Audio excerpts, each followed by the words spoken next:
Bonjour tout le monde, bon après-midi à vous tous. Je voudrais m'assurer qu'on a le bon nombre de participants et on commencerait dans un instant.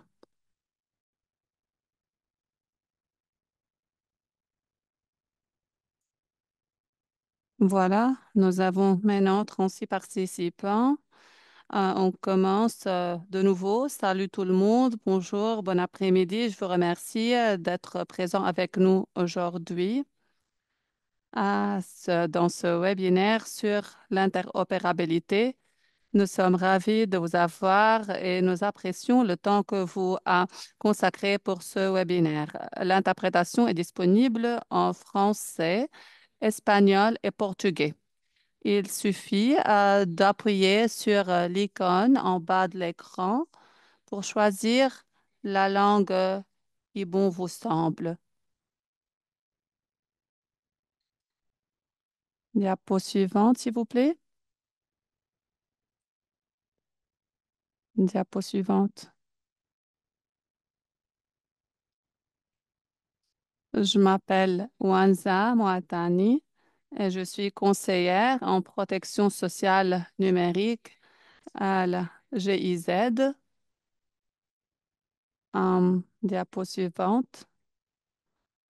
Avant d'entrer dans les détails, avant d'entrer au cœur du sujet, je vais vous donner un aperçu rapide sur l'initiative de convergence numérique. Il s'agit d'un effort conjoint des membres et non-membres de l'USP 2030, des gouvernements, des partenaires de développement et du secteur privé qui travaillent ensemble pour créer un écosystème numérique harmonisé et interopérable pour la protection sociale. Parce que les écosystèmes travaillent en isolation due à la fragmentation et l'impossibilité du partage de données. Hum, les systèmes d'identification, les systèmes de paiement, les enregistrements de bénéficiaires. Du coup, le manque de standards d'interopérabilité pourrait mener à la fragmentation et à la redondance des efforts, ce qui, bien entendu, limiterait l'interopérabilité. Du coup, cette initiative vise à arriver à des standards et des lignes directrices pour les systèmes de protection sociale, ce qui permettrait le partage de données entre programmes et institutions. Ça contribue à la promotion d'un écosystème d'innovation à travers les fournisseurs de services dans le secteur de la protection sociale pour établir des programmes interopérables intégrés, facile à utiliser, facile à entretenir et facile à utiliser. Du coup, l'interopérabilité réduit le coût et le temps dans le développement des solutions et ce au niveau des projets et des pays en permettant aux pays et aux projets de mélanger plusieurs composantes de plusieurs fournisseurs et institutions qui l'ont développé. Du coup, ces systèmes-là sont facile à utiliser, à mettre à jour selon le développement des politiques et la maturité de l'environnement et de l'écosystème. Diapo suivante. Voilà les interfaces sur lesquelles l'initiative travaille actuellement. On a plusieurs interfaces selon les étapes. Voilà quelques étapes déjà en cours d'utilisation, les autres sont en cours de discussion. On a un comité avec des experts sur la protection sociale pour développer les standards d'interopérabilité et pour assurer le lien entre les systèmes d'information de gestion de la protection sociale. Diapo suivante. L'initiative de convergence numérique est une communauté qui y accueille la contribution de plusieurs parties prenantes. Parlons d'interopérabilité est une série de dialogues de la part de l'initiative DCI pour faciliter les conversions techniques approfondies autour des systèmes d'information SP intégrés et interopérables dans tous les pays. Du coup, on plonge en profondeur dans un système national par session pour partager les détails techniques de la manière dont les agences ont conçu leur système d'information de protection sociale pour l'interopérabilité et pour comprendre comment les agences ont relevé les principaux défis de l'interopérabilité. Et s'ajoute une réflexion sur les solutions potentielles aux bouchons restants. Dans ce webinaire, on se penche sur le système en vigueur à la République de la Macédonie du Nord. Nos experts vont partager avec nous les derniers développements pour approfondir notre compréhension. J'aimerais tout d'abord donner la parole à notre modérateur, Saran. Je vous remercie et je vous souhaite une session productive. Merci. Merci pour cette introduction. On passe à la diapo suivante.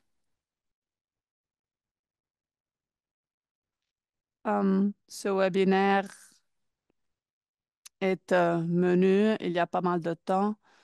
Voilà les enregistrements sur le site web. Euh, Diapo suivante. Voilà une introduction. Je suis Sarah Chaudry, je suis conseiller en protection sociale numérique à la GIZ et je travaille sur la contribution mondiale de la protection sociale. Pour ce qui est de l'ordre du jour, premièrement, on commence avec des présentations. Et pour quelques 45 minutes, les panélistes vont présenter le cas de la République de la Macédonie du Nord. Pour 30 minutes, on aura le temps pour des questions-réponses.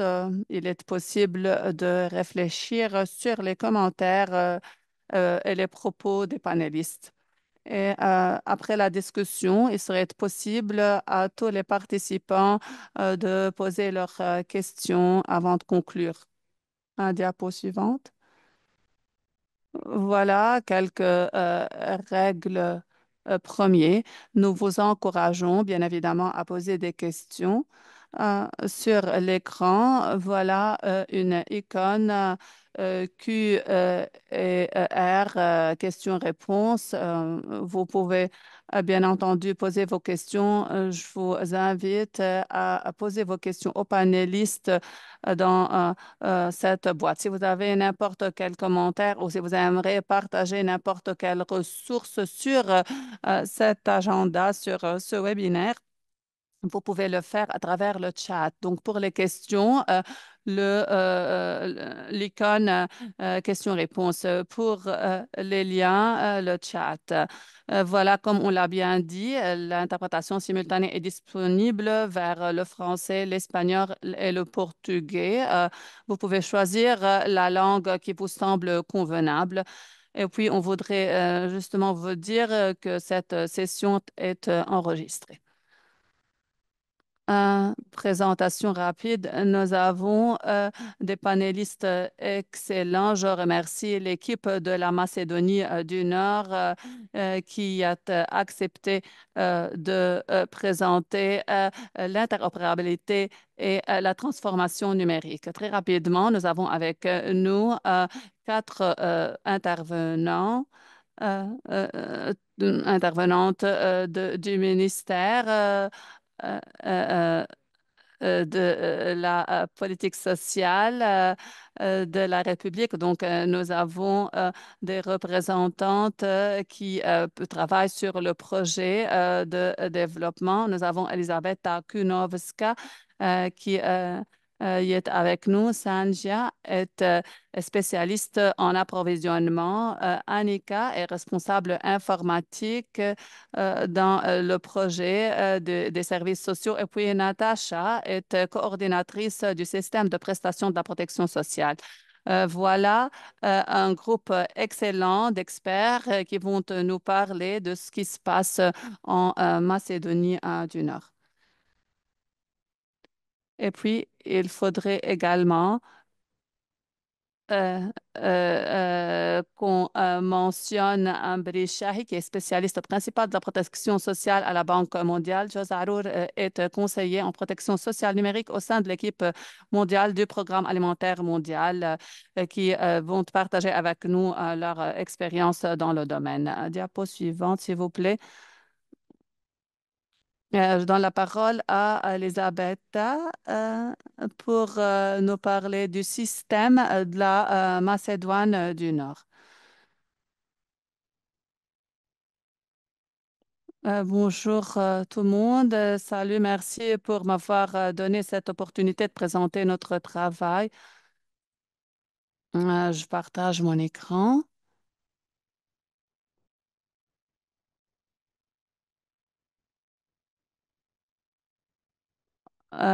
Est-ce que vous pouvez utiliser le presentation mode? Oui, on voit parfaitement. Merci beaucoup.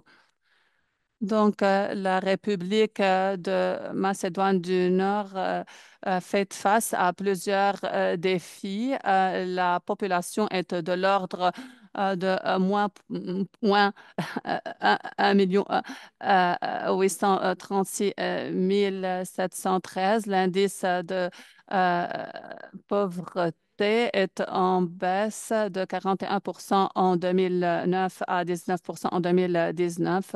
En 2019, nous avons introduit pas mal de réformes de protection sociale, mais nous avons toujours 400 000 personnes vivant en pauvreté. Et malgré le projet et les développements, on a beaucoup à faire pour réduire la pauvreté. L'indice du capital humain est de l'ordre de 0,56%, ce qui reflète les potentiels de productivité des générations à venir et qui montre qu'on a pas mal de possibilités pour améliorer les soins de santé, les services sociaux, entre autres. Cet indice est un indicateur important qui nous montre qu'on accuse du retard à comparer avec l'Asie centrale et l'Europe et on a besoin de réformes à travers ces secteurs. Les taux de chômage augmentent l'exclusion sociale et pour faire face à ces défis-là, on a besoin d'actions avec ciblage, création d'emplois, améliorer le marché de travail et les possibilités de croissance.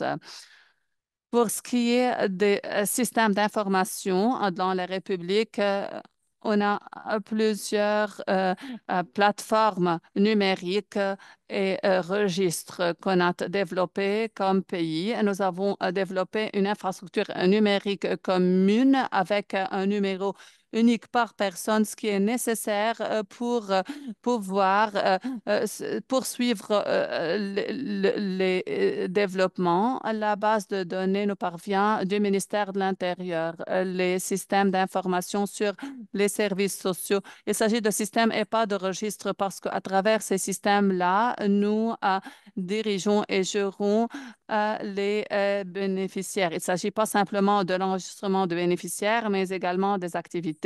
Nous avons également des systèmes d'information pour la gestation des prestations en espace. Nous avons l'IRICOS pour les systèmes d'éducation et de crèche. Voilà. La gestion du travail dans les crèches est notée à ce niveau-là, y compris les résultats des enfants. Et puis, on arrive à notre système intégré de bénéficiaires. Euh, Dans les derniers 3 mois, nous avons testé ce système et le paiement des bénéfices en espèces se fait en parallèle dans les systèmes pour également vérifier le développement des systèmes. Il était important d'établir ce système et à partir de janvier, il serait en application. Mais jusqu'à présent, le test montre que Le logiciel est parfait. Nous avons d'autres systèmes d'information qu'on utilise pour vérifier les critères d'éligibilité dans l'obtention de bénéfices et de services. Par exemple, les systèmes d'information sur les taxes, l'information de la gestion d'assurance sociale pour les secteurs formels. Et ça se fait également en coopération avec la Banque mondiale et ce système-là est en cours de développement. Le registre des personnes handicapées, nous n'avons pas comme pays un registre des personnes handicapées et nous sommes en cours de le développer. Nous utilisons un autre système pour vérifier les critères d'éligibilité, comme je l'ai bien dit, et ce, dans l'obtention d'autres bénéfices. Je m'arrête là et je donne la parole à ma collègue.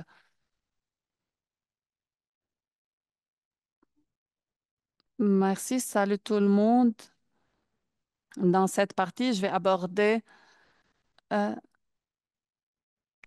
les développements effectués dernièrement pour arriver à ce point-là, pour travailler sur le développement du système 6. Comme l'a bien dit ma collègue, ce système serait un système intégré pour la gestion des services sociaux et des prestations en espèces. Voilà, vous pouvez voir qu'en 2011, nous avons pu établir quatre systèmes grandioses. Premièrement, le système informatique pour la gestion de l'assurance.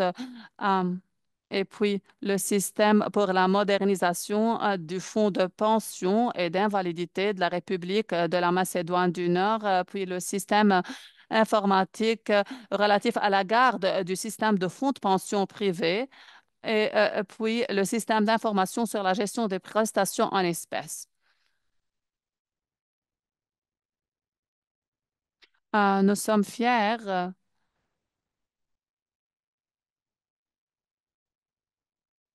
d'être capables d'y arriver là. Nous sommes fiers du système de gestion des informations développées en 2011.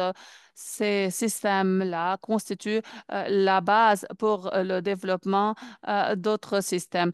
Le système de prestations en espèces a été utilisé durant 14 ans et à travers ce système, nous étions les premiers dans la région à développer de tels systèmes à travers lesquels les systèmes sont gérés à travers des systèmes informatiques.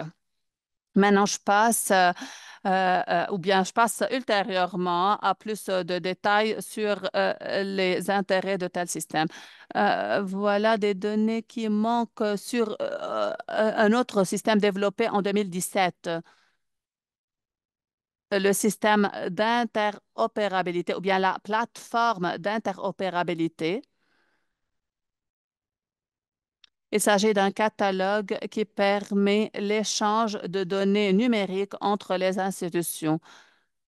Hum, nous avons plusieurs services développés et la plateforme est sous le ministère d'information et dans la plateforme nationale d'interopérabilité.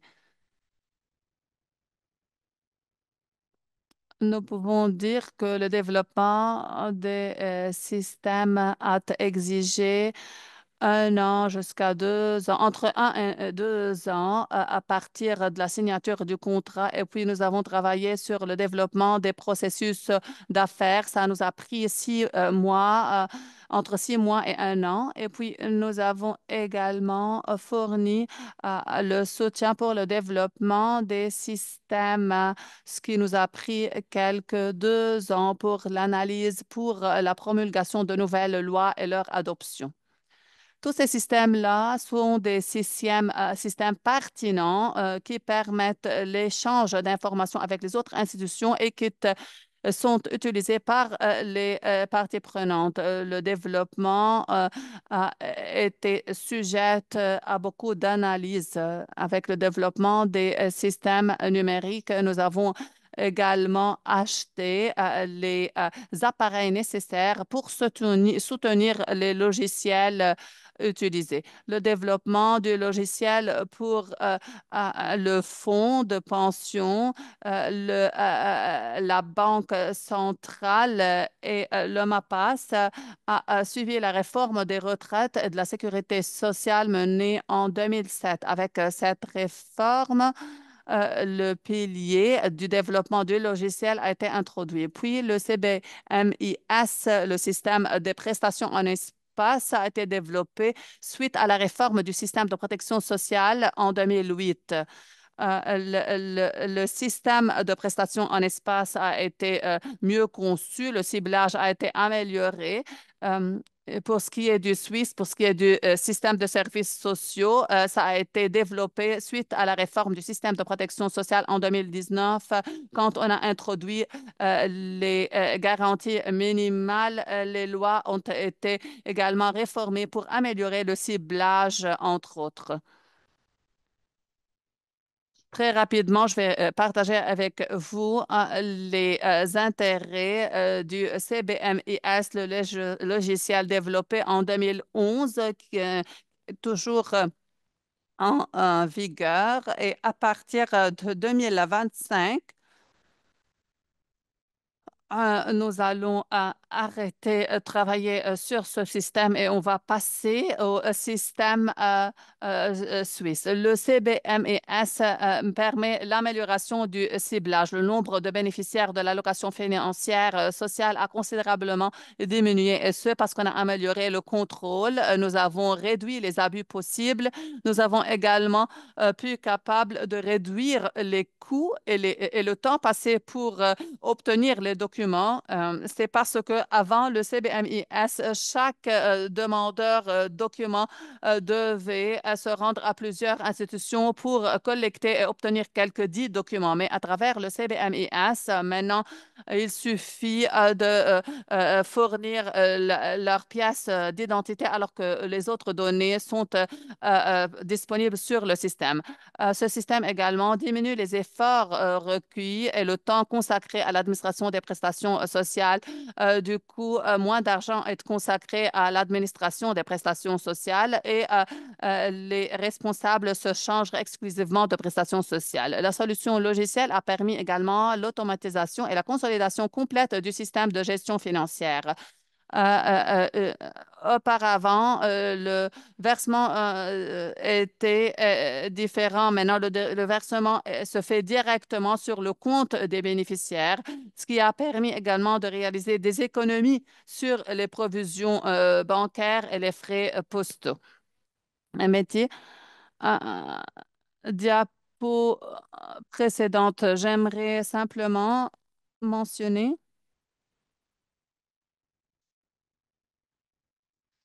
Permettez-moi simplement de dire que, à l'exception du système suisse, nous travaillons sur deux systèmes numériques qui seraient en application en 2026, le système de registre unique.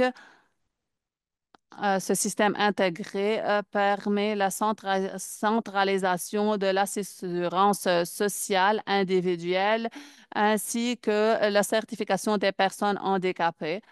Un autre système porte sur la certification et la coordination des questions des personnes handicapées.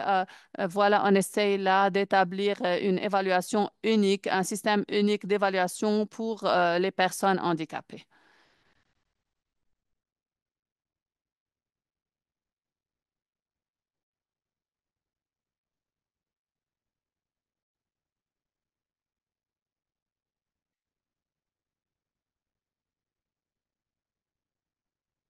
Ma collègue a déjà parlé des intérêts du système CBMIS. En fait, la gestion des prestations en espèces était importante dans l'introduction de ce système parce qu'on a découvert tout au long des années qu'il y a pas mal de problématiques et qu'il est possible d'améliorer le système. Alors qu'on a mis à jour et amélioré le système à plusieurs occasions, on a découvert qu'il n'est pas possible d'introduire des réformes sans l'approbation des institutions concernées et il n'était pas possible d'améliorer la question des crèches. Du coup, on a décidé d'introduire un système tout à fait nouveau parce qu'il s'agit de banques de données. On n'avait pas de dossier ancien sur les assurances et les euh, autorités publiques. Du coup, nous avons opté pour la numératisation du système tout entier. Avec les prestations en espèces dans le système, toutes les données anciennes seraient dans une place et nous allons commencer en janvier 2025, l'année prochaine, à gérer toutes les prestations en espèces et les autorisations publiques. Euh, voilà plusieurs programmes de prestations en espèces, de services sociaux et d'autorisation publique. Euh, voilà, vous pouvez voir les programmes principaux de protection sociale. Nous sommes un petit pays, mais nous avons un large nombre de ménages utilisant de tels programmes. Ces ménages qui touchent à un revenu minimal garanti.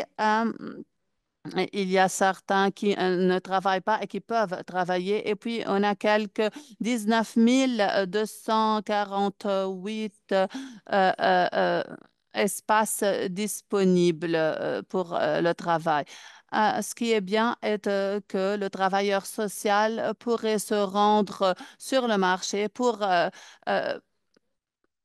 opérer convenablement. Il est important d'activer les personnes qui travaillent dans à l'économie informelle parce que le niveau de profit n'est pas suffisant pour subvenir à tous les besoins des individus, comme on le sait très bien.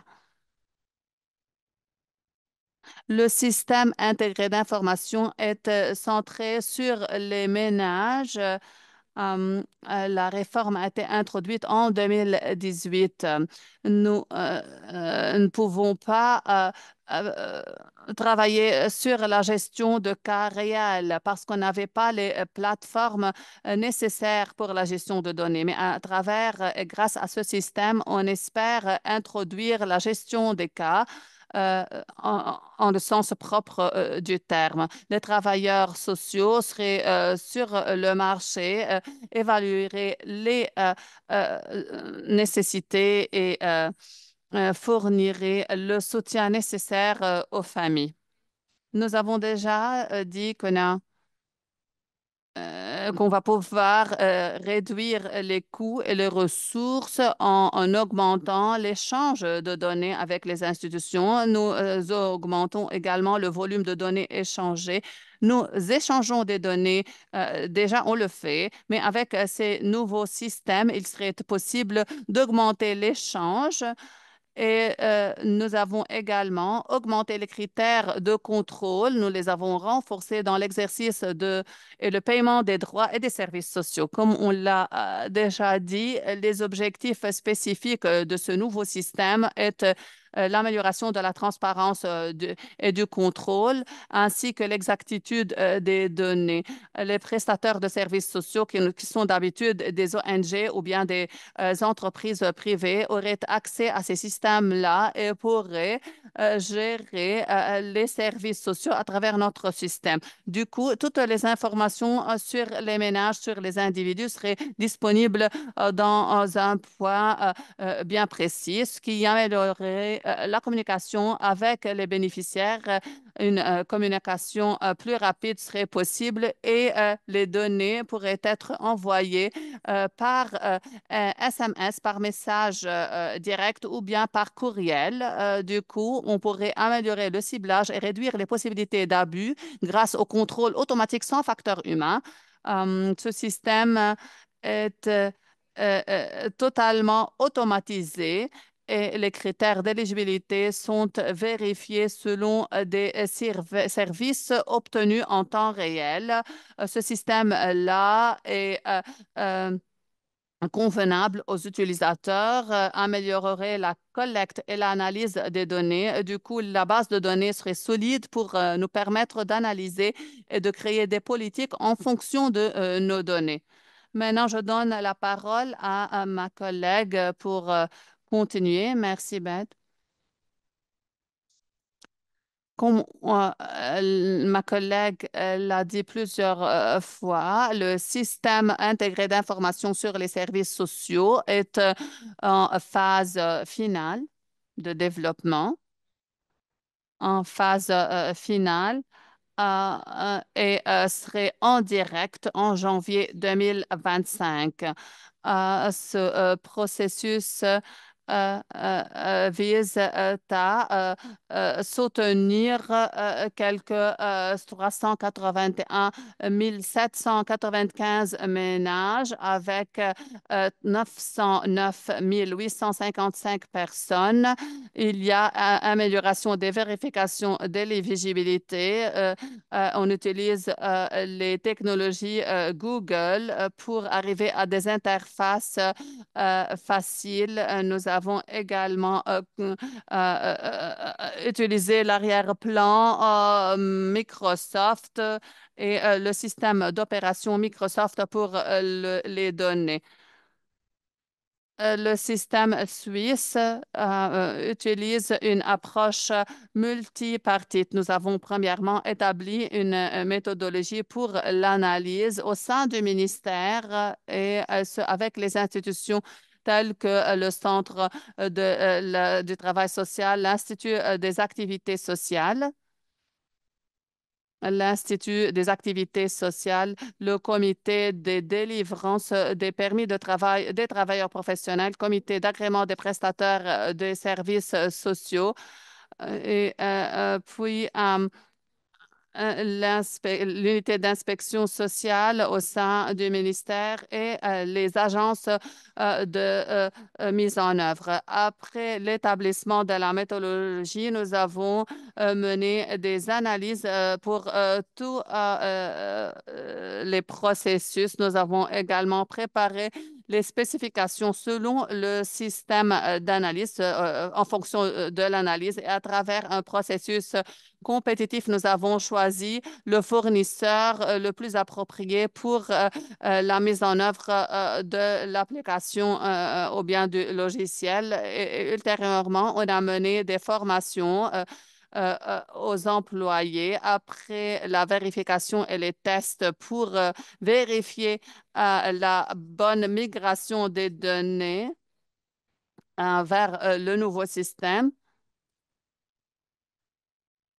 Comme l'a dit Elisabeth, nous avons opté pour la numérisation des autorisations publiques et des prestations en espèces. Voilà, ils font partie de cette application suisse et dans la dernière étape d'approbation et de test, nous avons mené en simultané les deux systèmes, le CBMIS et le SWIS, et ce pour le Centre de travail social.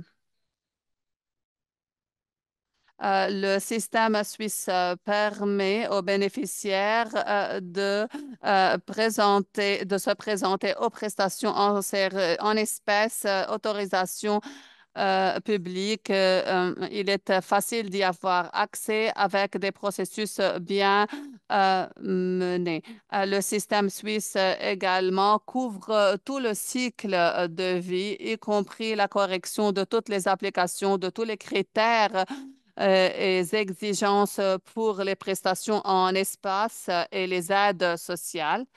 Et puis, selon les échanges de données avec les institutions compétentes et la recherche des données de la part des institutions en charge de la garde des données des demandeurs, à travers le système, il est possible de savoir si les demandeurs sont éligibles Le système suisse permet également de gérer la prise de décision sur les paiements et les prestations en espèces. Le système permet également de mener des réévaluations avant le paiement mensuel. Et dans ces réévaluations-là, il est possible de savoir si tous les critères de contrôle sur l'obtention de prestations en espèces ou de services sociaux sont valables. La personne et le ménage seraient capables de continuer à en bénéficier. Il est très important de savoir que quelque 70% de la population est enregistrée dans le système suisse. Le système intégré d'information sur les services sociaux contient plusieurs modules. Chaque module est conçu pour soutenir quelques processus et s'assurer de la gestion des services de protection sociale. Le premier module est le module d'archivage qui gère les données et les documents, puis le module d'administration des prestations sociales et de protection de l'enfant qui gère les processus d'approbation et de gestion des prestations sociales et pour la protection de l'enfance, ainsi que les programmes de pension aux personnes âgées. Et puis le module d'administration des services sociaux et des autorisations publiques qui gère la livraison de services sociaux et l'administration des autorisations publiques. Le module 4 est un module de procédure d'appel en première et deuxième instance qui gère les procédures d'appel, y compris les instances première et deuxième. Le module d'octroi de licence aux professionnels et de licence aux prestataires de services. La première partie porte sur les licences aux professionnels qui porte sur les professionnels des institutions d'activité sociale, alors que le module sur les licences aux prestataires de services couvre le ministère de la protection sociale, de la démocratie et sixièmement, le module de surveillance du travail professionnel porte sur l'institution des activités sociales et s'assure de la qualité et de la conformité des activités menées par les prestataires de services et des employés. Le module d'inspection du travail professionnel soutient le département d'inspection au sein du ministère dans l'évaluation des activités au sein des services sociaux. Le module pour les prestataires de services sociaux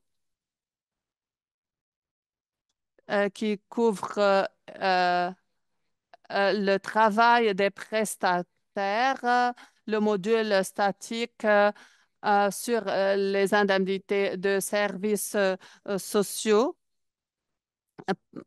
porte sur les prestations en espèces et les indemnités des services sociaux. Et puis à la fin, le module statistique qui fournit les analyses et les outils de rapport, de constatation, de notification pour les utilisateurs du système.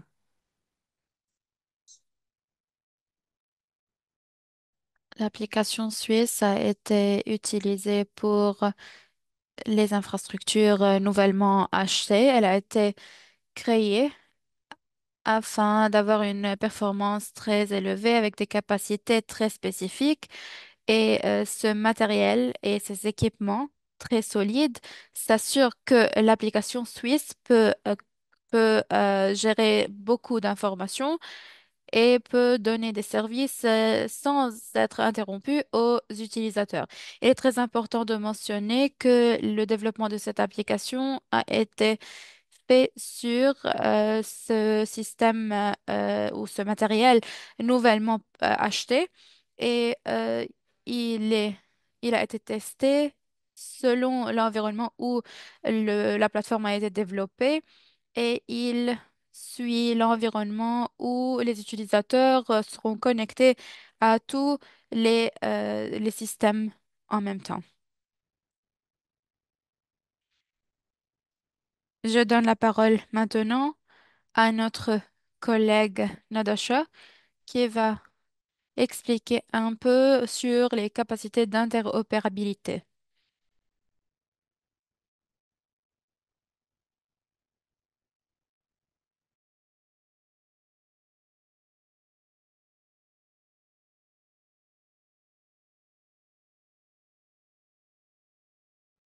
Est-ce que vous m'entendez? Oui.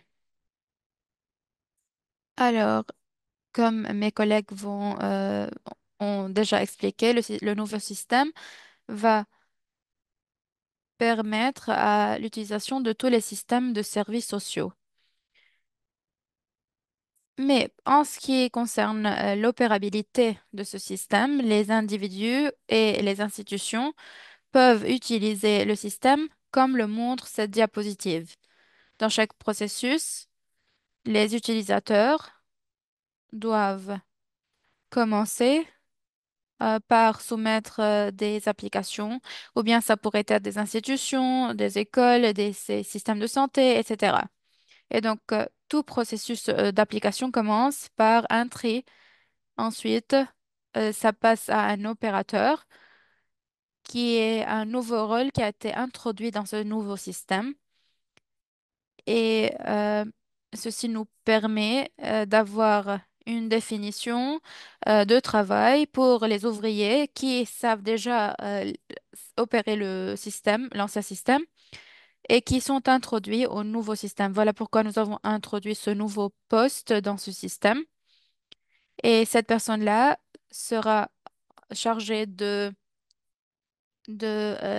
scanner tous les documents. Ils vont ensuite faire ce triage pour savoir qui sont les personnes qui sont éligibles avant de les faire passer aux professionnels ouvriers, ensuite aux contrôleurs et aux directeurs. Et ensuite, comme on l'a dit, il y a les ouvriers professionnels. Et ici, on parle des risques, on parle des bénéficiaires qui pourraient prendre des décisions ou bien évaluer la situation eux-mêmes. Ou bien ils peuvent également demander à envoyer une personne à une autre institution. Et dans cette étape-là, ce sont les ouvriers professionnels qui vont prendre la décision.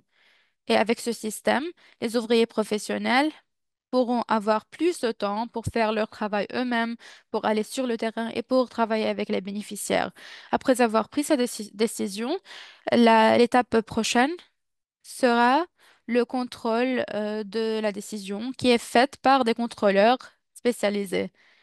Et une fois la décision est agréée par le gérant, on commence par, la- le paiement sur le compte bancaire individuel.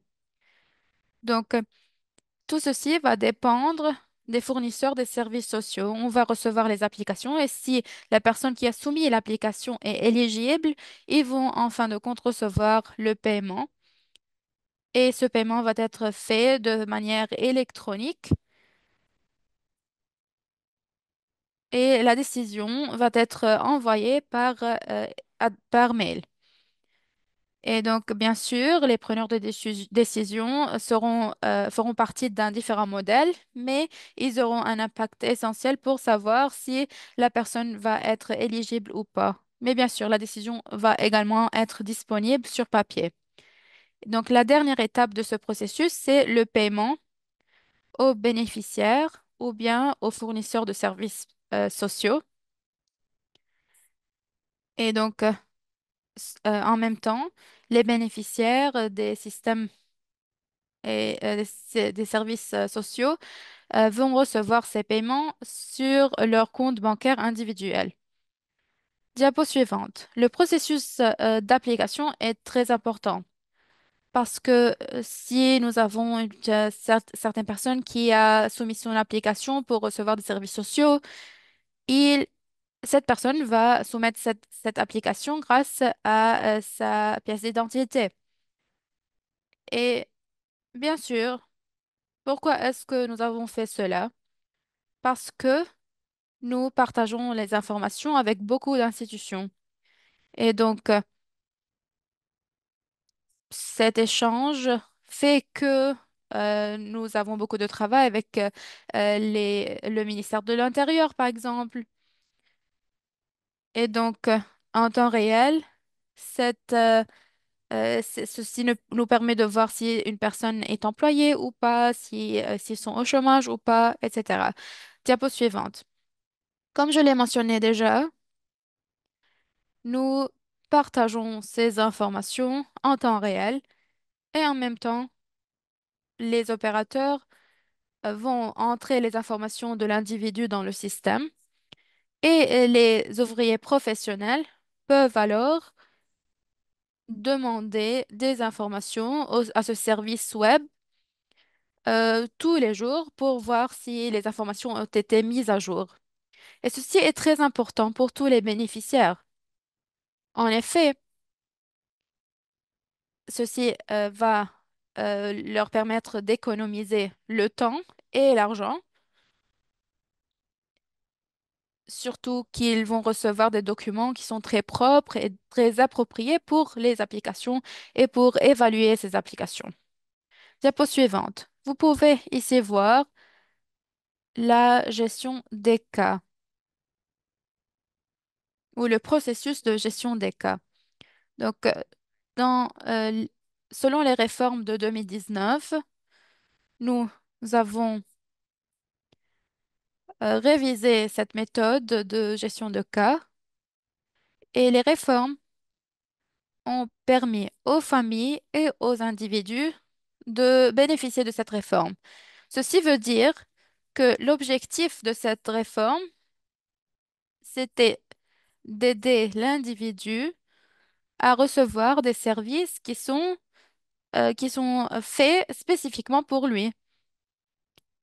Et dans ce cas-là, nous avons une personne qui a un gérant pour son cas et cette personne est responsable de sa famille et de tous les membres de sa famille et donc qu'il soit en train de soumettre son application pour recevoir des bénéfices ou pas, il peut être responsable pour sa famille tout entière. Ceci veut dire que selon cette approche, nous aidons les familles à avoir un gestionnaire pour leur cas propre et en même temps, cette personne-là sera responsable de guider la famille dans le système, dans toutes les étapes du processus, en soulignant les risques et en les aidant à recevoir les bénéfices.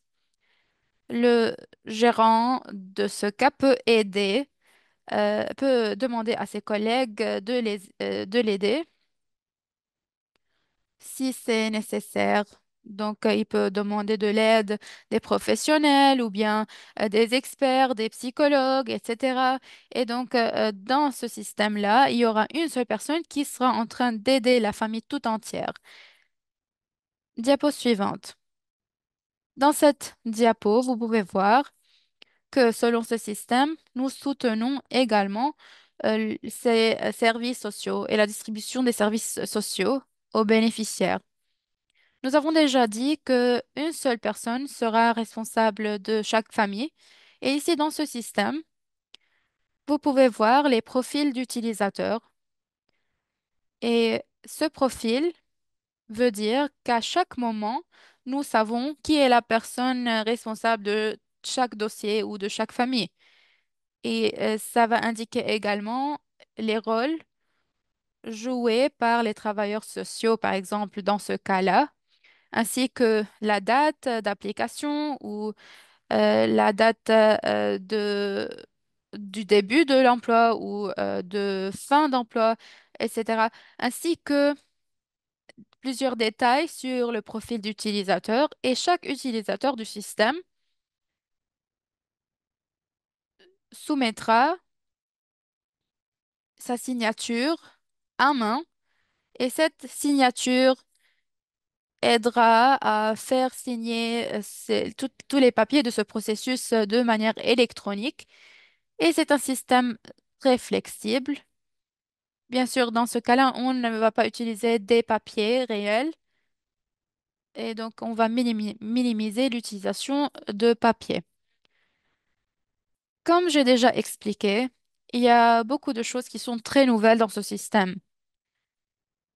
En effet, chaque famille ou bien chaque foyer aura un nombre qui leur est donné par le système et chaque individu aura son nombre ou son numéro unique. Et dans ce système, lorsque l'on entre dans la fenêtre de famille, nous pouvons voir la date d'application, la date d'entrée, la date d'enregistrement et tout ça, ainsi que les données personnelles de chaque personne ou chaque individu membre de la famille. Nous pourrons également voir les bénéfices qu'ils ont reçus, par exemple les prestations, la date de début, la date de fin, les différents membres de la famille, les avantages et les prestations que chaque membre a reçus et quel est le statut ou la situation de toutes ces prestations.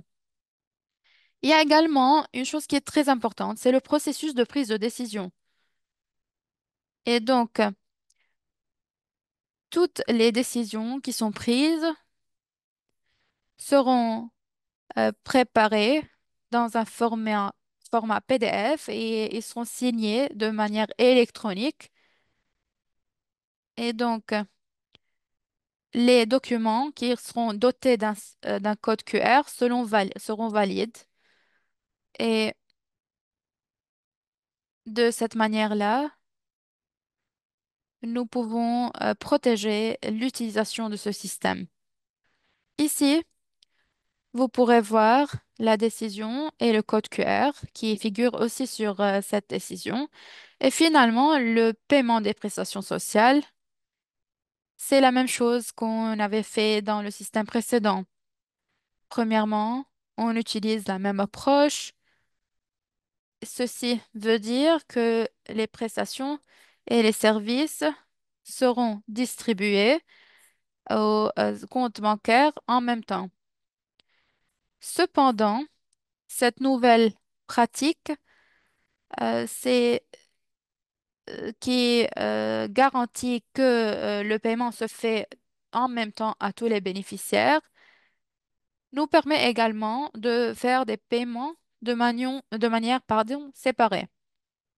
Et ceci a commencé à cause de la crise du coronavirus. En effet, nous étions en train de payer des soutiens ou des aides financières aux groupes vulnérables durant quelques mois. Et grâce à cela, nous avons pu prévenir beaucoup de risques sur plusieurs catégories sociales. Et donc, nous nous sommes basés sur les données disponibles sur les systèmes. Et bien sûr, à chaque fois que l'on fait un paiement de ce genre, il est très important de s'assurer que c'est un paiement sécuritaire. Parfois, il y a des limitations liées au temps et au délai. Et nous avons voulu résoudre tout cela. Merci beaucoup.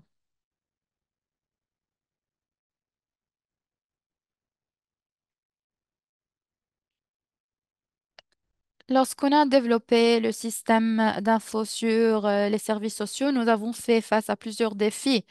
Et donc, nous avons trouvé des solutions pour résoudre et surmonter ces défis. Nous avons fait face à des problèmes liés à l'échange de données en temps réel. Ils étaient liés au système existant. Nous savons que les plateformes avaient leur propre système et le système n'avait pas été adapté de manière efficace afin d'aider à gérer les fonds. Voilà pourquoi nous avons mobilisé des fonds pour mettre en œuvre mettre en œuvre des mises en jour du système existant et des signatures d'accord avec les institutions concernées. Nous avons également voulu, euh, voulu promouvoir l'échange de données en temps réel. Nous voulions également assurer le soutien, l'implication et l'engagement des principales parties prenantes et des décideurs politiques. Et nous avons voulu assurer une communication claire sur le soutien nécessaire à chaque partie prenante. Nous voulions assurer une application et un engagement continu pour assurer une allocation des ressources et un engagement continu ainsi que l'appréciation des services sociaux qui sont dotés. De plus, l'un des défis était d'unifier les opérations des futurs utilisateurs du système qui suivaient auparavant des procédures différentes avant la mise en œuvre du nouveau système. Voilà pourquoi nous avons voulu développer des procédures opérationnelles normatives pour tous les utilisateurs afin de garantir la cohérence des processus et des principes. Nous avons également voulu aider les utilisateurs à adopter ce nouveau système. Un autre défi, c'était comment accepter les utilisateurs finaux par le système. Nous avons déjà mentionné cela plusieurs fois, mais en tout cas, nous avons travaillé pour plus d'une décennie sur le système d'information pour la gestion des prestations en espèces. Et nous avons vu que les gestionnaires de ce système peuvent nous aider à planifier et développer le système.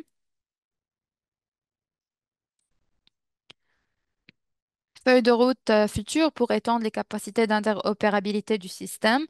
Nous avons voulu avoir une équipe pour maintenir les services web développés pour l'échange de données au sein des institutions, car ils constituent une base de fonctionnement normal et efficace du système.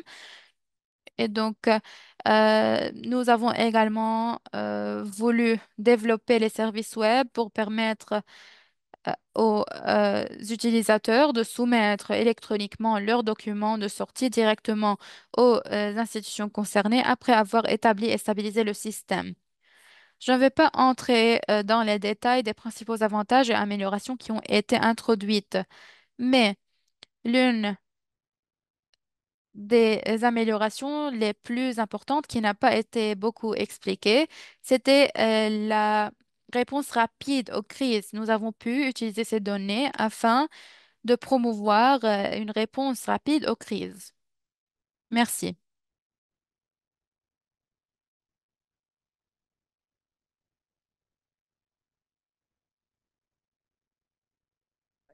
Merci. Merci beaucoup. Merci à l'équipe de Macédoine du Nord pour vos présentations excellentes. Nous avons entendu beaucoup d'interventions très intéressantes et je vois qu'il y a beaucoup de personnes qui ont déjà posé leurs questions dans la section de questions et réponses.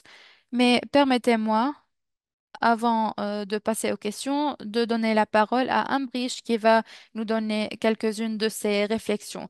Merci beaucoup, Sarang. Merci à l'équipe de la Macédoine du Nord. Bonjour à tous et bon après-midi.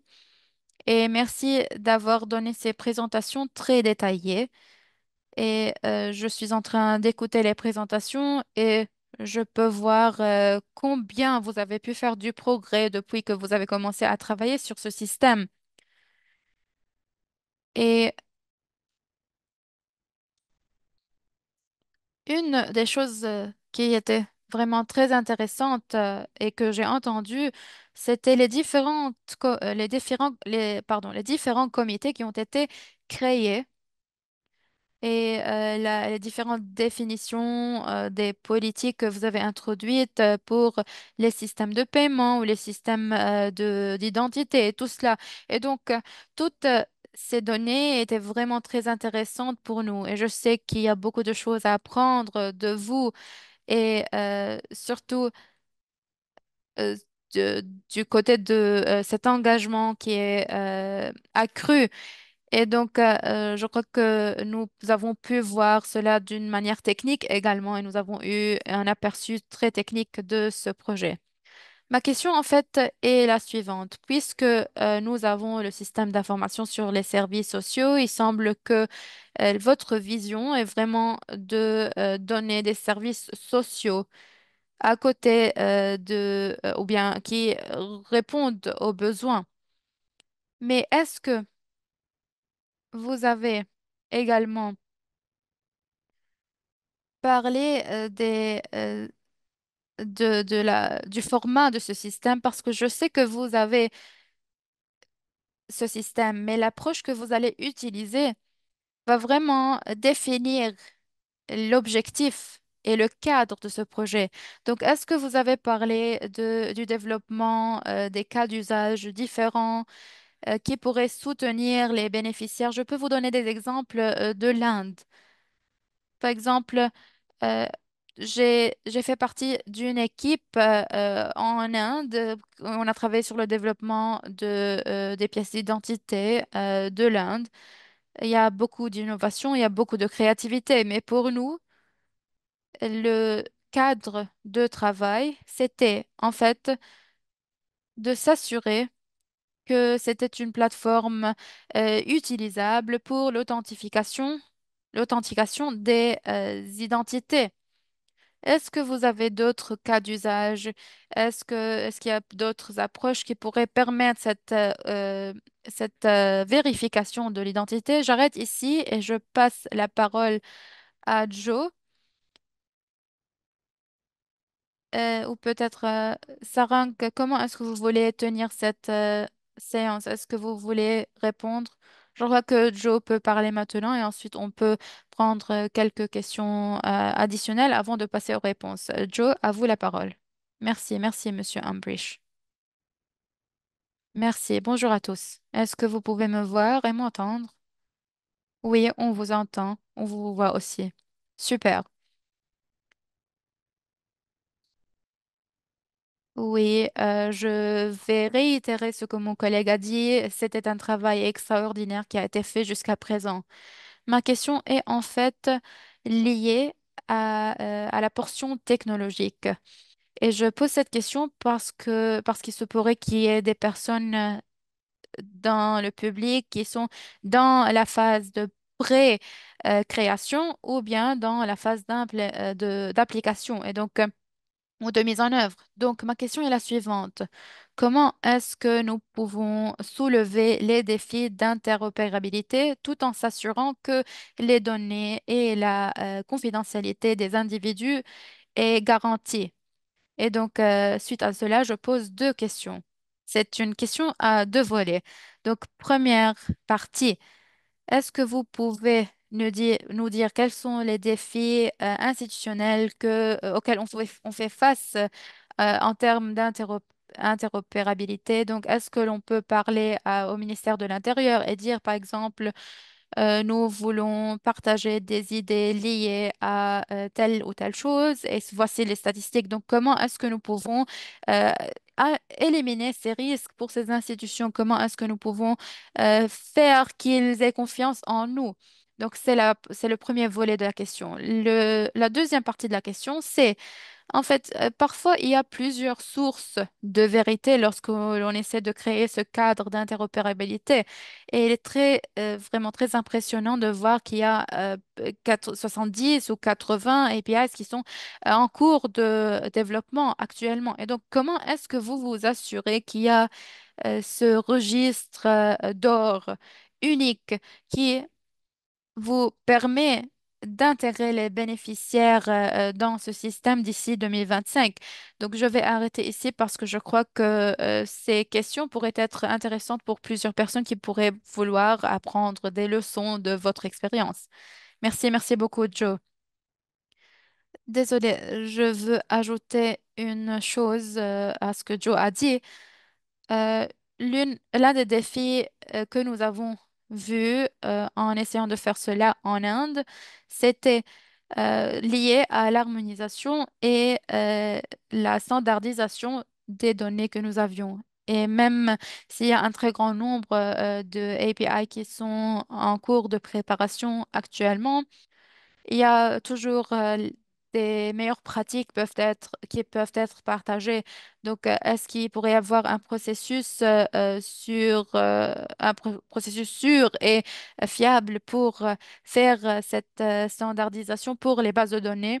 Et en même temps, je voulais vous demander si vous avez plus de détails sur la plateforme d'interopérabilité internationale. Donc, je veux comprendre s'il y a une plateforme d'opérabilité qui a une approche d'intelligence artificielle ou bien plusieurs équipes qui font différentes activités pour s'assurer que les données sont de qualité et que cette qualité est sauvegardée. Donc, est-ce que vous avez un type d'intelligence qui est utilisé ici ou bien comment est-ce que vous pouvez gérer tout cela? J'arrête ici alors. Merci beaucoup d'avoir posé cette question. Excellente question, vraiment. Elisabeth, est-ce que je peux vous demander de répondre aux questions? Si vous voulez, je peux répéter les questions si vous voulez répondre, ou bien je m'adresse également à tous les autres membres de l'équipe. Oui, en fait, nous avons décidé que je vais répondre sur les questions techniques. Et donc, je réponds aux questions. Et si j'oublie quelque chose ou une question qui a été posée, vous pouvez me répéter la question, s'il vous plaît. Donc, premièrement, en ce qui concerne le cadre de travail de ce système, nous avons commencé à créer ce système et, et lors de cette création, nous avons voulu des systèmes intégrés pour les prestations en espèces et pour les validations publiques. Et ceci c'est basé sur les différentes applications qui étaient faites auparavant. Il y a une application qui est toujours utilisée pour les services sociaux dans le ministère des Affaires intérieures. Il y avait une autre application qui était dédiée aux services sociaux. Et il y a un temps où nous utilisions cette application, euh, mais dans quelques centres, on a arrêté d'entrer les données liées au cas de services sociaux.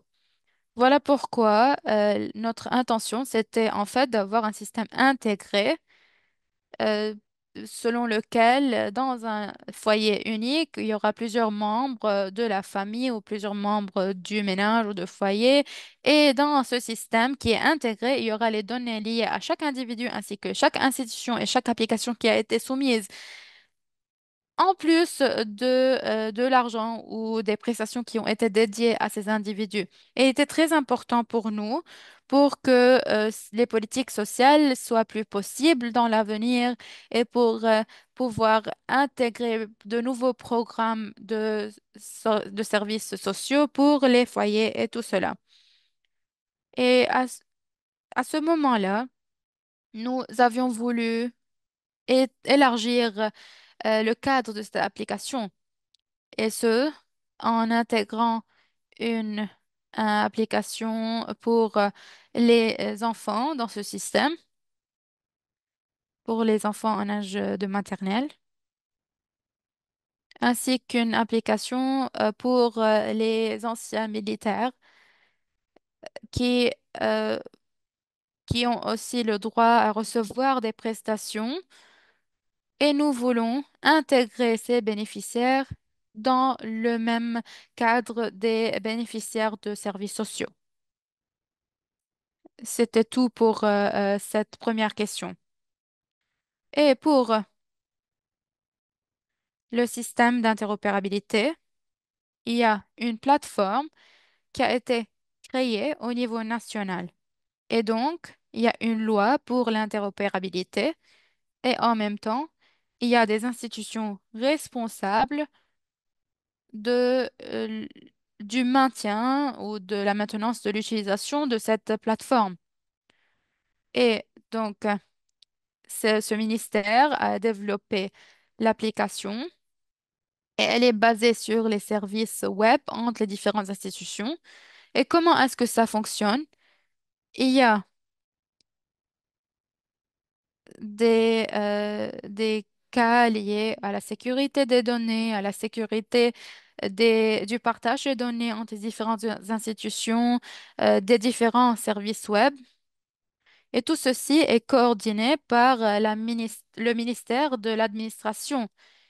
Ils reçoivent du système toutes les applications nécessaires ainsi que tous les prérequis nécessaires pour que ce système soit capable de couvrir tous les prérequis stipulés par la loi sur la protection des données, ce a- qui est adopté dans tout le pays, dans le pays tout entier. Et donc, les institutions comme le ministère de l'Intérieur, le ministère de la Protection sociale, des jeunes et le ministère de l'Éducation, et donc toutes les institutions peuvent être connectées au système.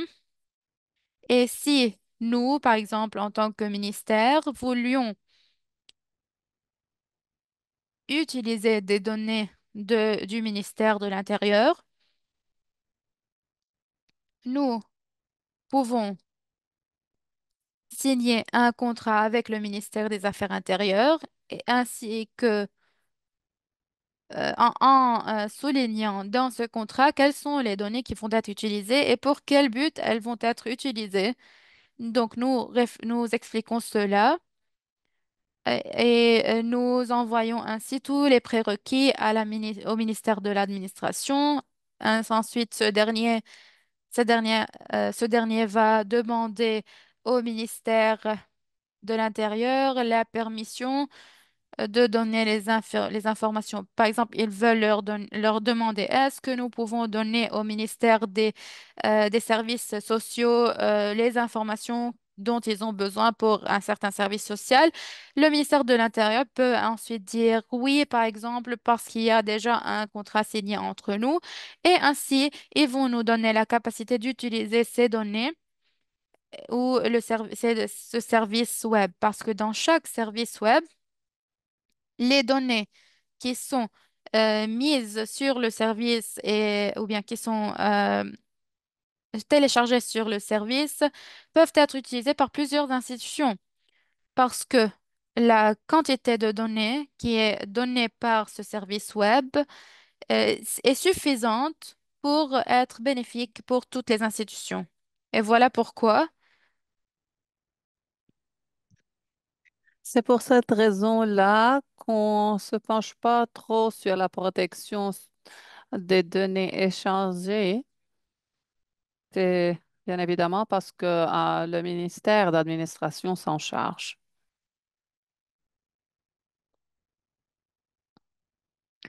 Pour ce qui est de la standardisation des données, jusqu'à présent, le système est établi à la base des services web. On n'a pas d'autres options. On n'a pas, par exemple, la possibilité d'utiliser l'intelligence artificielle ou bien d'autres types de partage d'informations.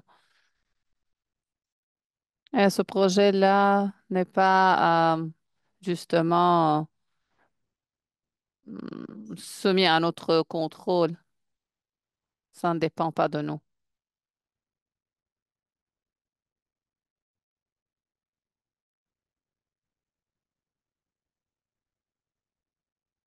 Merci. Je vous remercie énormément. Euh, on a une question sur les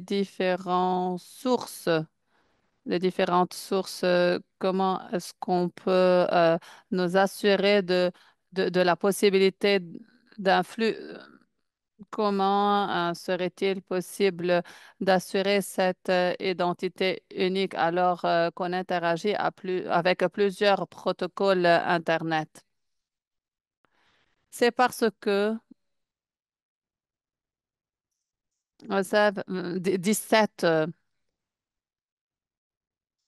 développeurs ont présenté leurs options selon les exigences du ministère. Peut-être que quelques institutions, entre elles, ont plus de services web, mais ces services-là pourraient ne pas être importants pour les autres institutions. Nous avons un grand nombre de questions à travers le chat. Il y a des questions de base également. Essayez d'y répondre et puis je vais aussi veiller à ce qu'on donne des éclaircissements là-dessus. Permettez-moi de donner un exemple sur la question déjà posée. Et ce qu'on essaye de démontrer est le processus administratif. Comment nous assurer que tout est bien géré. Disons qu'on a des données du ministère de l'Intérieur, les mêmes données sur le même individu doivent nous parvenir de l'Institut des taxes. Disons que le nom n'est pas le même. Peut-être que dans les données du ministère, c'est X. Après, je me suis mariée, le nom a changé au niveau de l'instance des taxes. Comment est-ce qu'on peut nous assurer des données alors qu'on a deux noms différents? On sait très bien qu'on a le même chiffre unique, mais est-ce qu'il y a une certaine politique de normes pour s'assurer de la validation et la vérification des données avant d'incorporer les données dans votre système? Je sais que j'ai trop élaboré, mais je veux justement savoir comment vous le faites. Tous les services web sont menés à la base d'un chiffre, d'une identité unique.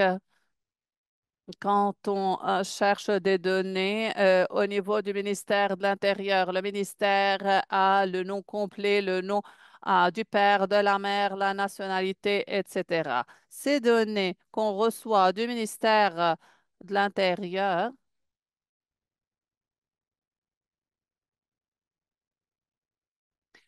sont les données pertinentes de la personne bien donnée. Pour ce qui est de l'instance des taxes, des impôts, nous avons un chiffre d'identité et selon ce chiffre-là, nous avons les données sur les revenus. Du coup, de la part de l'instance des impôts, on n'essaye pas d'obtenir les données personnelles sur les noms ou autres. L'instance des impôts est seulement responsable des impôts. Cette instance-là se charge des revenus de la personne en question.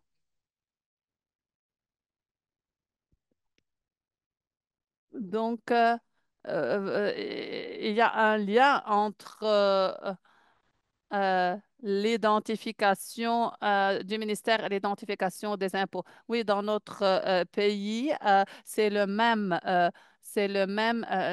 nombre. D'accord. Donc, ce sont les mêmes.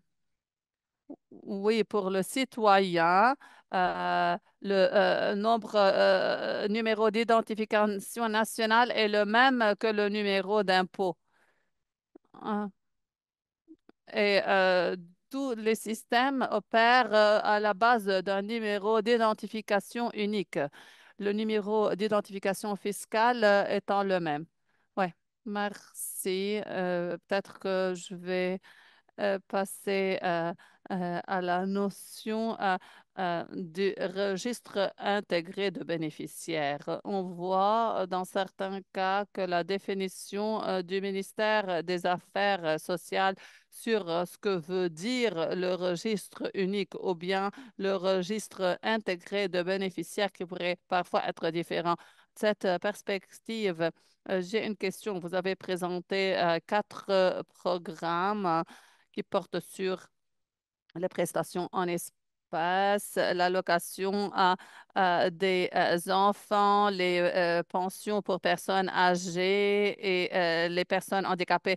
Et la vision est d'arriver en janvier 2025 à un registre intégré de bénéficiaires. Est-ce que ça veut dire que ces quatre programmes séparés seraient recréés dans la perspective d'un seul individu ayant accès à plusieurs programmes? Si c'est le cas, est-ce que ça vous aiderait également au niveau de l'identification des critères d'éligibilité dans certains programmes? Merci. Pour ce qui est du programme sur les prestations en espèces, nous avons plusieurs fois dit qu'on a déjà une application qui gère toutes les prestations en espèces. Il s'agit d'un ancien système. Et alors qu'on a un programme séparé pour les services sociaux, pour la protection de l'enfance et pour la protection sociale des personnes âgées. Tous ces programmes-là figurent au sein d'un seul système. Du coup, le nouveau système, le système suisse euh, aurait accès aux données des bénéficiaires de l'ancien système. Les données seraient migrées vers ce système suisse et il y aurait intégration avec les services, les systèmes des services sociaux utilisés par les bénéficiaires des prestations en espèces. Et si elles utilisent et les autorisations publiques, ça pourrait apparaître. Donc, quand on écrit ce numéro d'identification de l'individu, il serait possible de savoir quelle sorte d'autorisation publique, quelle prestation sociale est utilisée par cet individu au niveau de ce ménage en question. Nous n'avons pas de programme séparé pour la protection sociale, pour la protection de l'enfant, mais tous les programmes figurent au même niveau, à la même place. Et ce, pour améliorer la protection des critères. Pour améliorer les critères, d'éligibilité, nous avons des paramètres à suivre. Si des critères seraient appelés à être changés dans l'avenir, ça va être plus facile pour nous pour changer un seul paramètre. Ça serait possible de changer un seul au lieu de reprogrammer les changements euh, dès le début. Du coup, si la somme totale du revenu était passée euh, de 5 000 à 6 000, on n'aura pas à réécrire dans le programme. Si le revenu mensuel est de l'ordre de 5 000, faites ça ou autre, mais nous allons changer le paramètre dans le système et tous les critères euh, et suivront. Est-ce qu'on a bien répondu à la question? Est-ce qu'il y a d'autres questions? Oui. Au cas où je touche à une prestation sociale, j'ai un programme éducatif et des services sociaux. Vous pouvez voir cette euh, participation et vous pouvez savoir s'il y a, par exemple, graduation avant de passer à une autre éligibilité. Oui, tout à fait.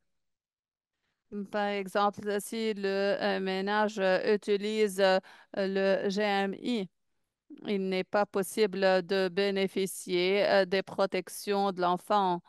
Le travailleur social pourrait lancer l'application pour essayer de fournir des allocations pour les enfants. Oui, voilà un exemple par excellence de l'interopérabilité. Oui.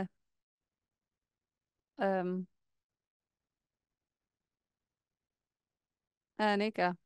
Est-ce que vous pouvez parler de l'amélioration du système? On remarque que ça marche très bien, mais qu'en est-il de l'évolution du point de vue technologique? Serait-il possible d'élargir euh, l'étendue et la couverture? Ça change, bien entendu, selon le contexte.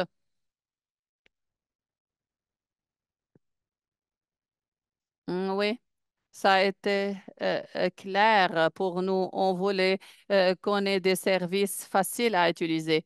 Nous avons commencé à travailler sur un numéro d'identification unique par individu et dans la réévaluation mensuelle, il faudrait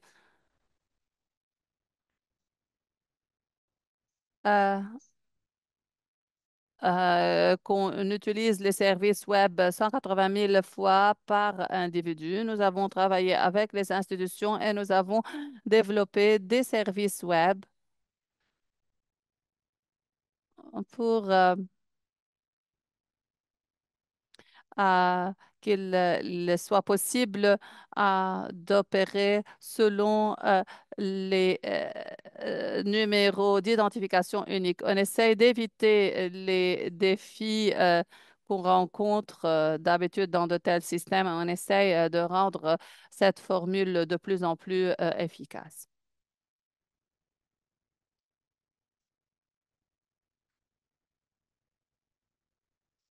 Joe, avant de donner la parole aux autres, oui, encore une question. Je me demande que pensez-vous des mécanismes de complainte quand, par exemple, les informations ne sont pas mises à jour, quand les personnes souhaitent des redressements et les mécanismes d'appel, s'il y a des problèmes avec les banques, comment traiter, résoudre le problème, comment arriver à répondre aux utilisateurs et aux demandes et complaintes des bénéficiaires.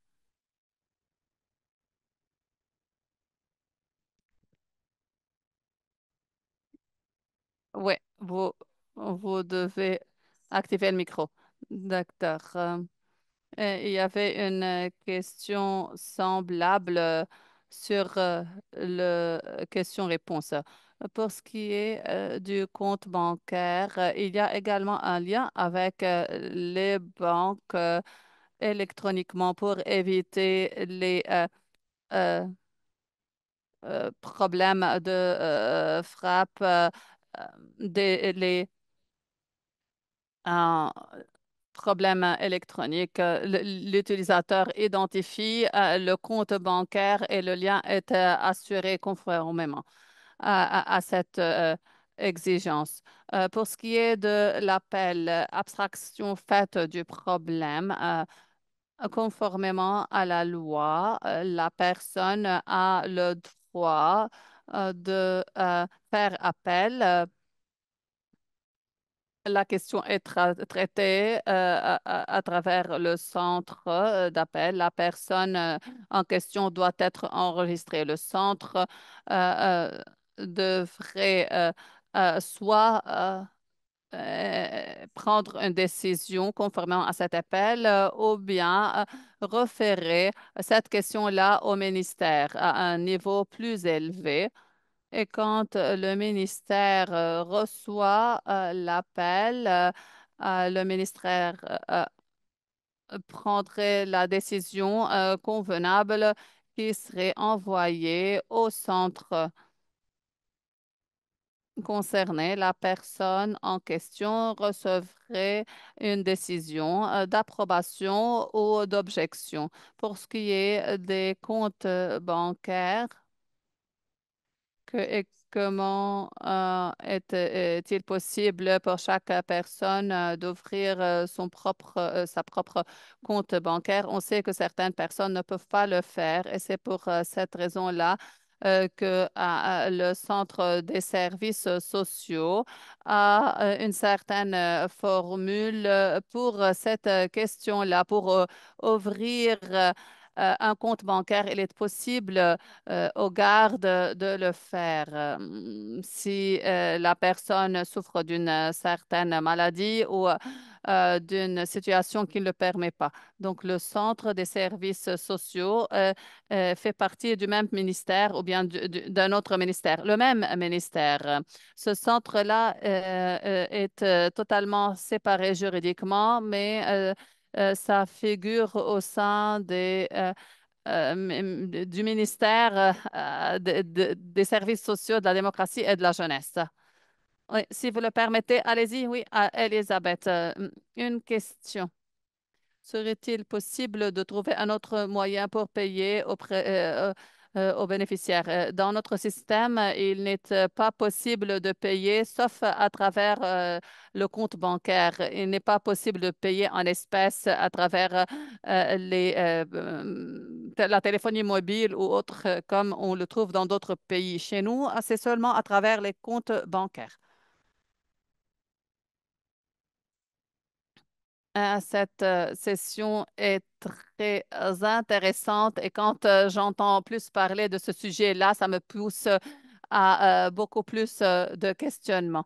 Euh, Basé sur ce que Joe a dit, il est important de savoir comment le citoyen aurait accès aux données. Je veux dire jusqu'à quel point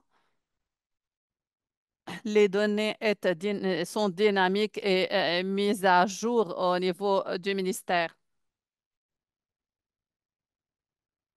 Parce qu'il vous parvient des données sur les noms, des informations sur les impôts. Ces informations-là sont toujours dynamiques de par leur nature. Si je suis un immigrant, mon salaire a changé, j'ai changé d'emploi, etc.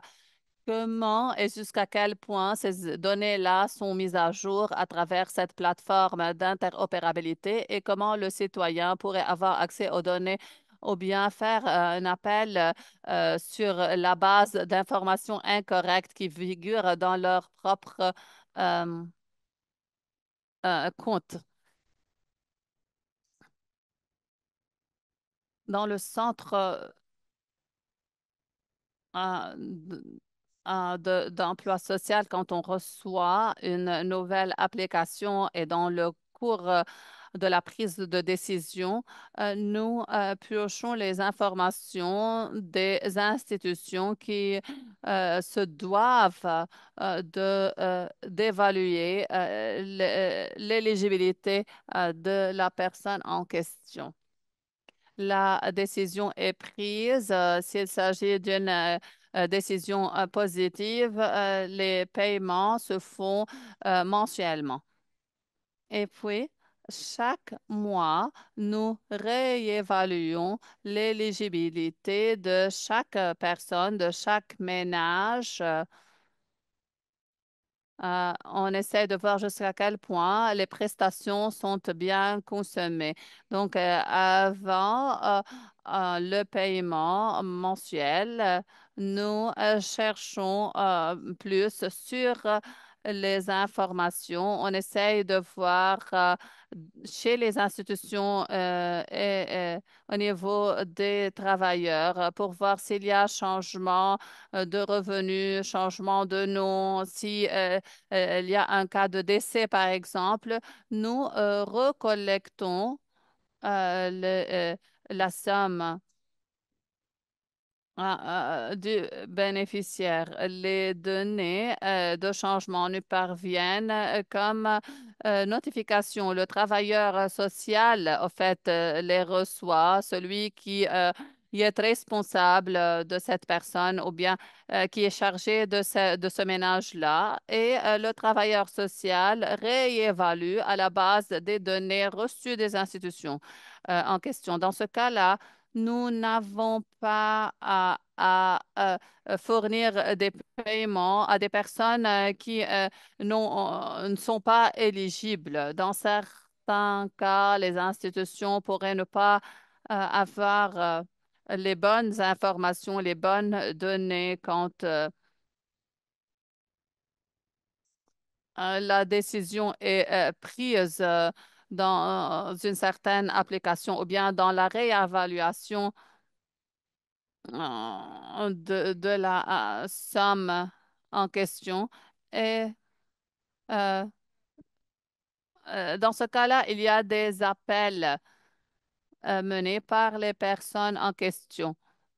Et on demande à la personne concernée à se rendre aux institutions, à écrire leur propre appel et dans le mois suivant, il serait possible de collecter les données. Donc, cette réévaluation mensuelle permet de valider et de mettre à jour les données. Je vois très bien que c'est très intéressant. Ça serait également intéressant de savoir plus comment on le fait dans certains contextes où j'ai travaillé. Ça ne se fait pas de cette manière-là. Les critères changent.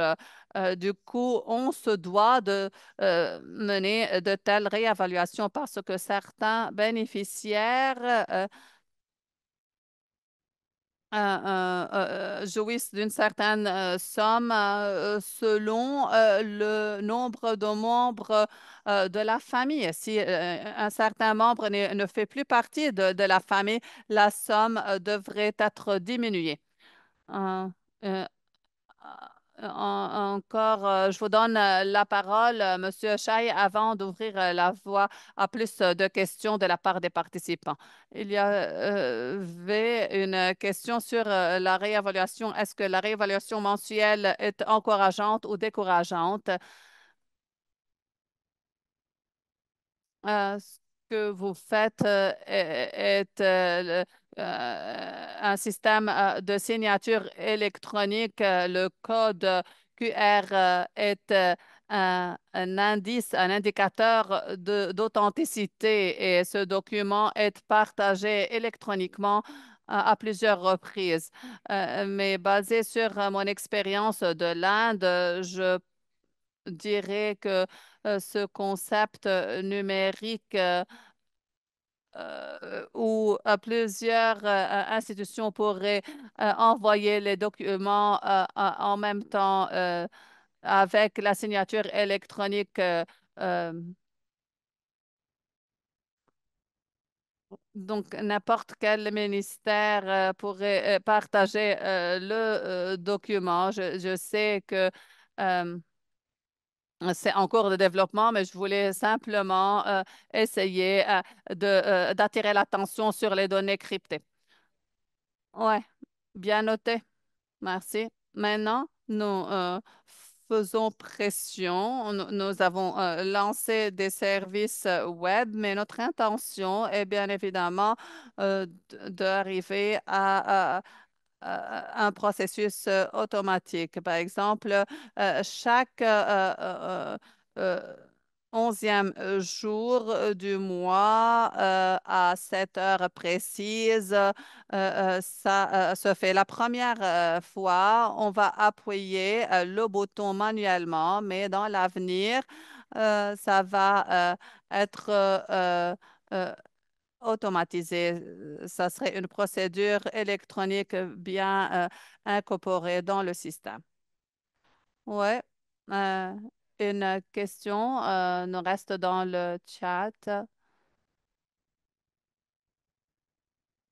Il me semble qu'il y a deux système, un système qui enregistre les bénéficiaires, les applications des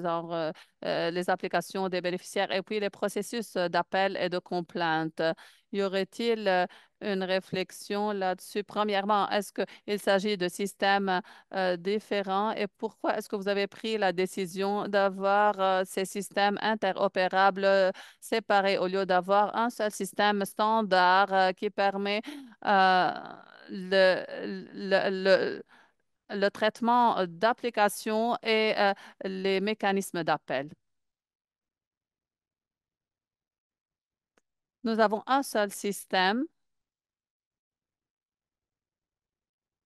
qui comprend les services sociaux, les autorisations publiques et les prestations en espèces sous le même système. Mais nous avons plusieurs modules, ce qui veut dire que La gestion des cas serait mise en œuvre et utilisée quand une personne se présente pour des services sociaux et pour des autorisations publiques.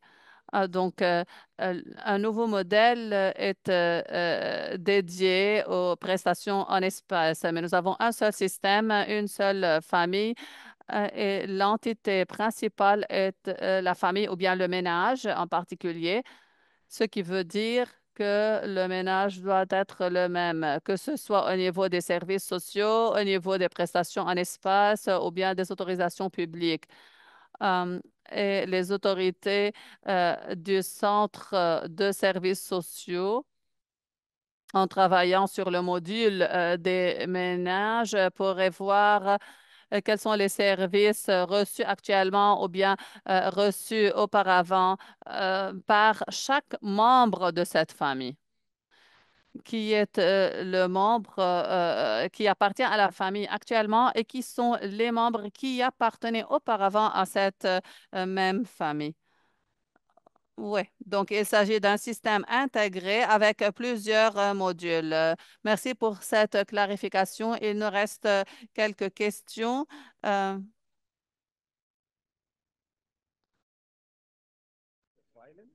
Est-ce que le système permet des services individuels aux victimes de violences? Et une autre question, comment est-ce que nous faisons pour gérer les données des personnes avec des besoins spécifiques? Il y a des personnes qui pourraient ne pas savoir qu'ils sont éligibles à recevoir ces services. Donc, comment est-ce que nous pouvons identifier cela? Toutes les personnes doivent soumettre leurs applications au ministère des Services sociaux et voilà comment ils peuvent se joindre à cette initiative.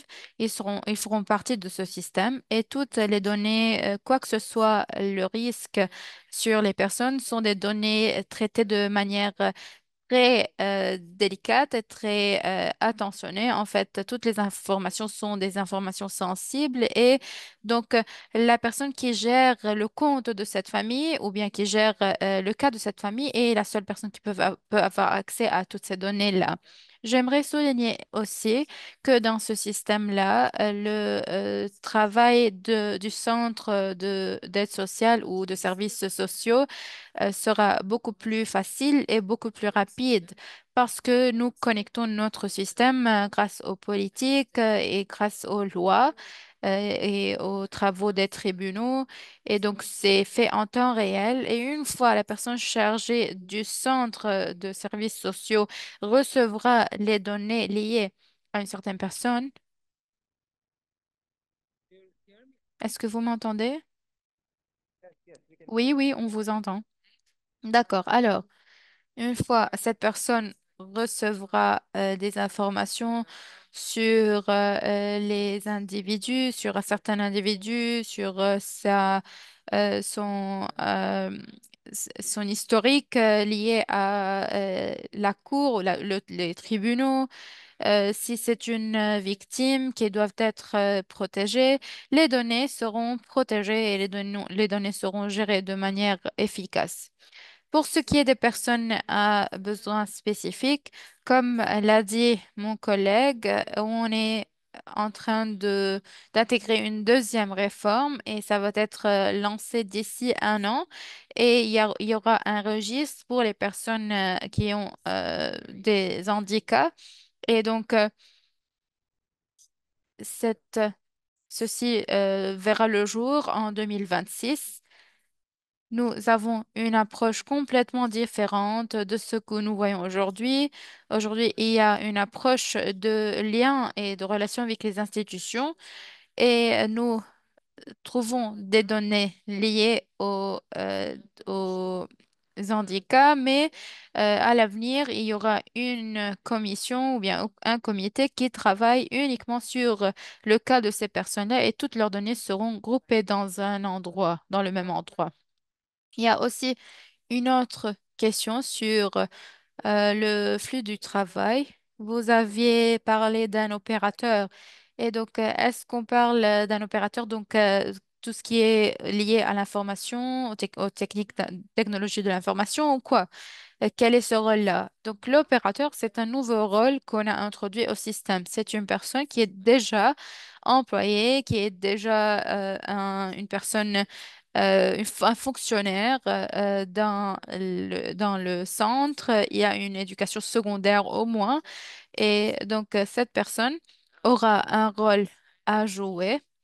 Et en même temps, le travailleur social ou bien le travailleur professionnel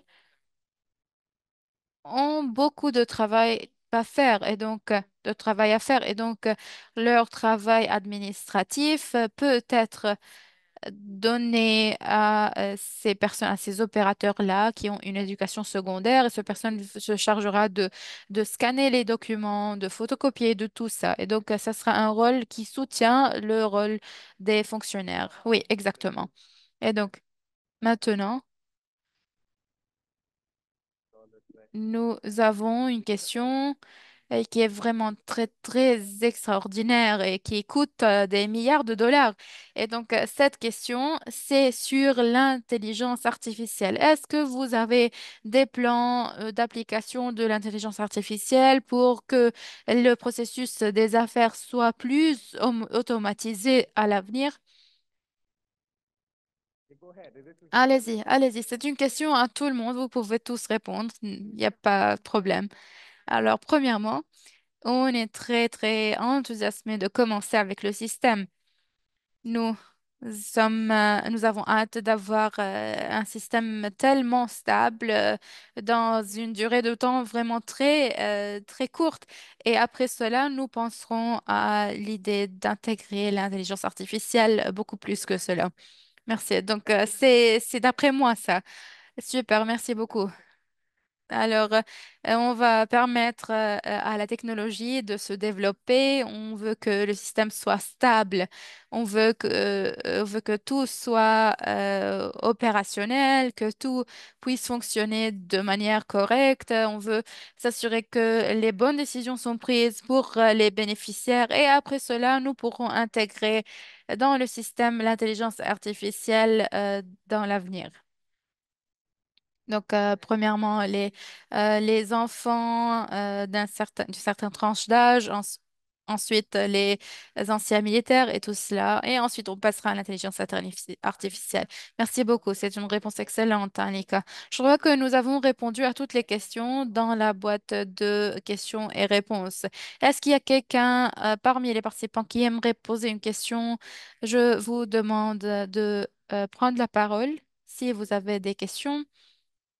Vous pouvez activer votre micro et poser vos questions à l'équipe de la Macédoine du Nord. En plus, je demande à Joe et Ambrish d'ajouter tout ce qu'ils ont à ajouter si cela est possible. Mais en tout cas, je suis vraiment très impressionnée par les présentations que vous avez faites aujourd'hui. J'ai apprécié d'écouter cette intervention et ces présentations. Surtout que l'on voit beaucoup de progrès dans ce pays et dans les pays en développement. Est-ce que vous avez d'autres questions à poser à l'équipe de la Macédoine du Nord? D'accord. Alors, je crois que nous sommes tous très satisfaits par les réponses qui ont été données jusqu'à présent.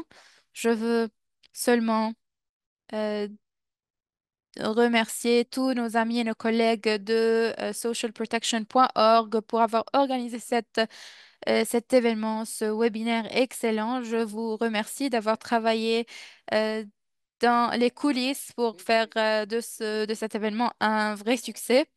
Merci beaucoup également pour l'équipe de la Macédoine du Nord d'avoir préparé cette présentation et merci beaucoup à Ambrish et à Joe également parce que ils ont posé des questions excellentes. Ils ont donné une perspective multilatérale du fait qu'ils travaillent dans ce domaine-là aussi. Je suis très confiant que chacun de nous a pris beaucoup de leçons des présentations qui ont été vues jusqu'à présent. Je veux également vous dire que le webinaire prochain sera le 18 mars 2025. Euh, c'est le même horaire. On ne sait pas encore quel pays sera invité à partager sa présentation, mais on le saura d'ici un mois ou 2 mois, peut-être début février. Diapo suivante, s'il vous plaît. Et donc, merci beaucoup pour cette initiative. En fait, je vous remercie parce que vous avez réussi à faire de cet événement un événement vraiment très réussi.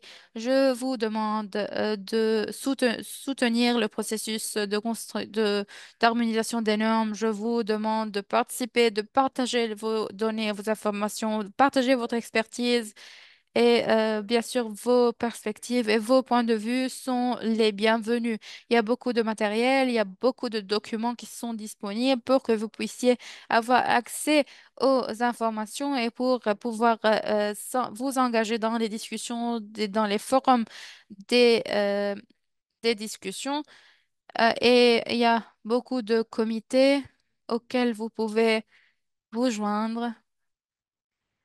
Il y a également des comités de standards. Je vous invite à les rejoindre. Diapo suivante, s'il vous plaît. Et finalement, voilà les liens pour vous connecter avec nous. Vous avez donc l'adresse email, vous avez le site web, LinkedIn, Instagram, X, Slack. Et encore une fois, merci énormément à tous nos amis et à tous nos collègues de Social Protection pour avoir organisé ce webinaire. Merci beaucoup d'avoir rejoint cette réunion. À toutes les personnes, merci beaucoup. Euh, Faites attention à vous et nous vous verrons très prochainement. Merci beaucoup. Merci.